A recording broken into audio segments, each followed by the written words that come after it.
कि आप तक आने वाला हूँ। तो फिलहाल हम मान के चलते हैं कि जो 6 करोड़ 92 लाख का जो उन्होंने अपना कॉर्पस बिल्ड किया है ना, ऑफकोर्स वो इस कॉर्पस को किसी रिस्की एसेट में तो नहीं डालेंगे, लाइक स्मॉल कैप फंड या मिड कैप फंड। ऑफकोर्स वो चाहेंगे कि भाई मेरा पैसा जो है वो थोड़ा सेफ रहे, भले ही मुझे कम रिटर्न्स दे, 10 से 12% भी चलेगा, बट उसमें से मैं सेफली 4-5% विड्रॉ एटलीस्ट कर सकूँ, ताकि मैं विड्रॉ भी कर सकूँ और साथ साथ मेरा कॉर्पस भी ग्रो होता रहे।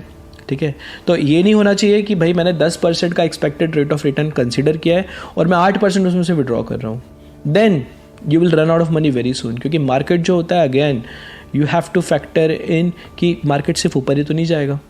ठीक है, 10% कंसिस्टेंटली आपको रिटर्न्स नहीं मिलेंगे, हो सकता है किसी ईयर आपके रिटर्न, या हो सकता है, तो you have to factor in everything here, so you can't be too aggressive with your SWP strategies. ठीक है, तो SWP में डिटेल वीडियो आप तक लेके आऊँगा। फिलहाल हम मान के चलते हैं कि जिस भी SWP फंड में वो पैसा डाल रहे हैं वो उनको लगभग 10% का कंजर्वेटिव रिटर्न्स दे रहे हैं। हम यहाँ पे कुछ भी ज़्यादा इम्प्रैक्टिकल बातें नहीं कर रहे हैं, 10% के हमने यहाँ पे रिटर्न्स अज्यूम किए। साथ ही साथ हम यहाँ पे रेट ऑफ टैक्स को भी फैक्टर इन करेंगे, जो कि बहुत लोग कन्वीनियंटली इग्नोर कर देते हैं। भाई टैक्सेस भी तो कंसिडर करने होंगे ना, गवर्नमेंट को भी तो पैसा देना होगा, सारा पैसा आपकी जेब में नहीं आएगा।